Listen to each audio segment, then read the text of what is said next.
Yo, my name is Abisu, and welcome to my 100% blind review of Berserk. Berserk is considered by many to be the best manga ever written, and I've actually never read it before. I'm coming into this with an open mind, and I'm ready to appreciate the masterpiece that was written by the late Kentaro Miura. Until the end I will burn and repent that one day this night, this pitiful life can end.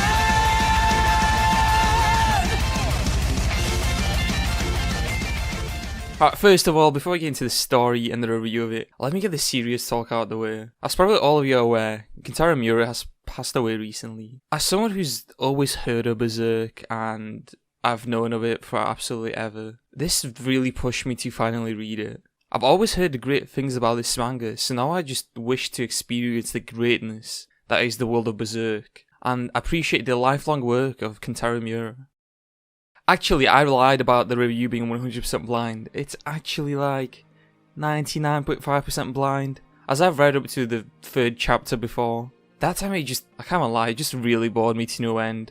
But this time, it was so different. Like, it's actually painful holding off and not reading more, as I want to keep the integrity of this review. I'm saying that as if this review will be super in-depth, and this isn't the Abisu channel. Well, let's get into the review. The thing that I most definitely forgot about this manga is the very start. Like, it legit starts with Guts fucking a demon.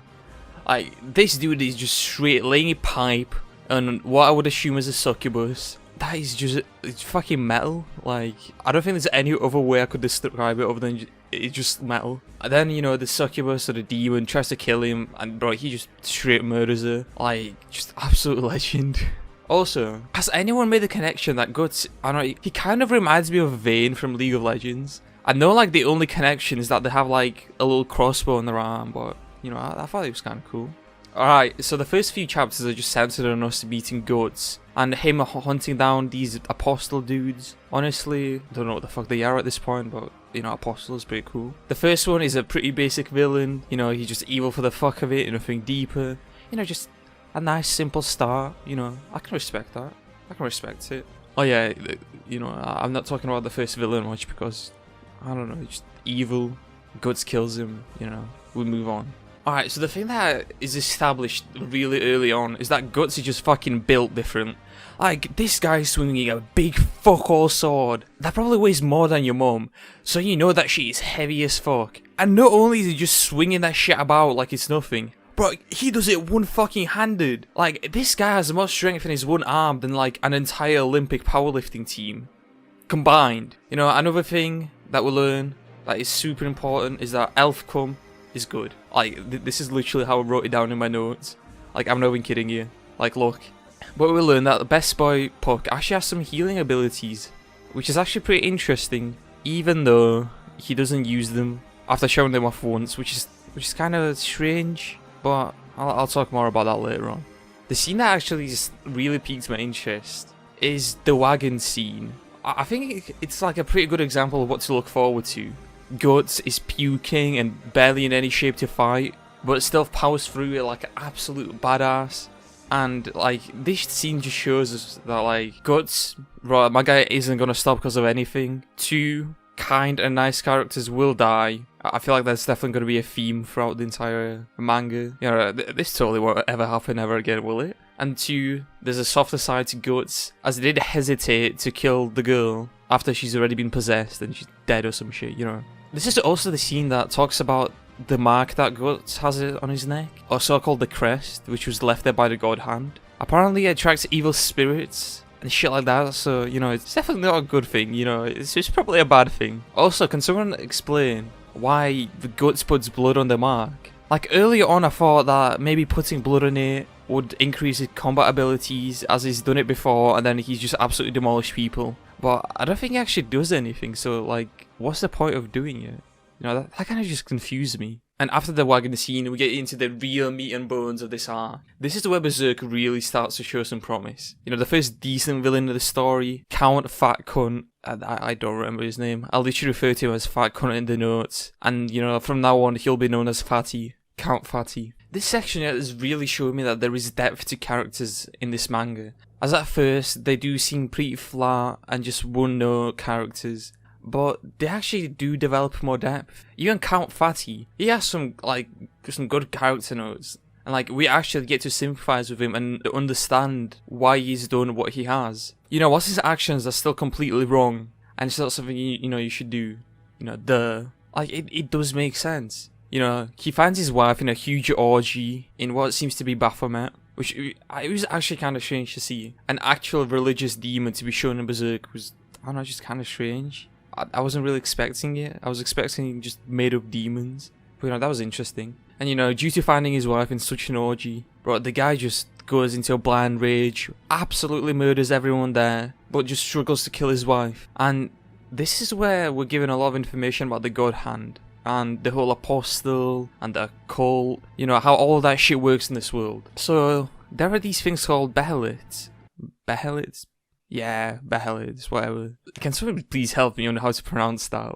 Why is that such a difficult word? So Behelids exist, and they are keys to the demon world, but they can only be activated when feeling a lot of negative emotions, such as despair or hate. Maybe I'm remembering it wrong now that I'm writing the script, but that's how I remember it. So Count Fatty, after murdering so many people and feeling such strong rage and sorrow, he tries to commit good old suicide because he couldn't kill his wife. And all of these emotions were enough to activate the Behelit. And this is where we meet the God Hand. There seem to be five, crazy I know, of the most powerful demons.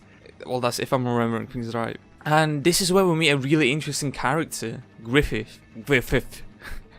Griffith. What the fuck are these names in this fucking story? I swear to God. Amura, please, why did you choose such difficult names to pronounce as an English speaker? And my guy Griff, he has history with guts and seems to be someone who was actually a good guy. We're not told what happened to him, but I do suspect that it's coming in the next arc probably. I've been told that the next arc is actually really good, so I feel like my guy Griff's backstory would be something interesting to follow. Alright, so the God Hand. What are they about? Well, they're clearly evil, as represented by the demon version of Megamind, aka the most evil villain ever in human history. But seriously, they're powerful demons which have been influencing human history from the shadows. Now, I think that's a really cool concept. Just imagine these historic moments which might have been led by demons or their cult. Now, that's something interesting to think about. We're also explaining where the apostles get their powers, and this ties back with Count Fatty and his wife, and the fact that he couldn't kill himself. In order to gain powers of the demons, you must sacrifice someone very close and dear to you. Someone who's basically like a part of you. This is where he sacrifices the person he loved the most, aka his wife. And due to participating in a sacrifice, he has lost his right to ever go to heaven after death. And the same fate awaits his wife, which is kind of fucking bullshit. You get sacrificed, and then you can't go to heaven, you just go to hell. I mean, it makes sense, but it's absolute bullshit. And so Count Fatty now has demon powers, and he's going to be an asshole for a long time. Well, until Guts arrives, of course. Now, this is where we get a bit more juicy information. Whenever someone is sacrificed, there is a mark left on them. The same crest that Guts has on his neck. So, this obviously makes you think that he's someone who's been sacrificed but somehow survived. Maybe this is the way he lost his arm. Maybe this is the way Griffith has become a demon. There are speculations, but these are theories still up in the air. You never know, I might have just guessed it. But I doubt the story would have been that simple. Alright, let's talk Guts now. He's clearly someone who has his true emotions, and he's just very broken down. He hides his candid nature behind a cold wall.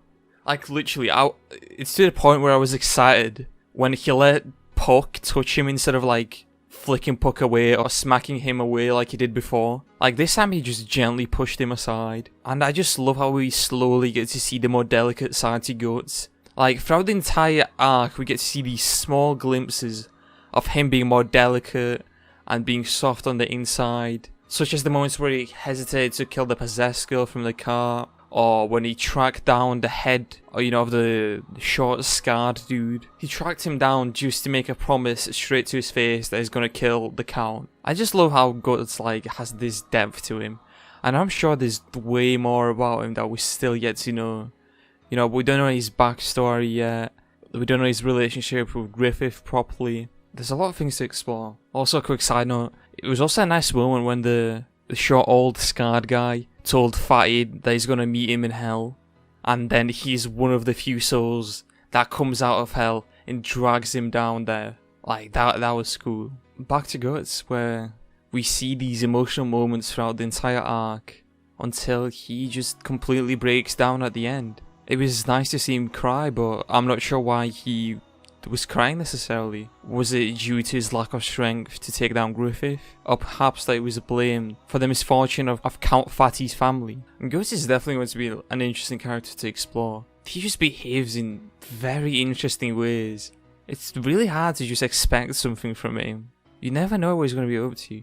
I'm also really looking forward to seeing more Puck. He was a nice contrast to Guts, as Puck is quite naive and a very genuine person. He's got comic relief and honestly just a very likeable character. He has some good personality moments, such as building up the courage and trying to save people he cares for, whilst not possessing the power to do so.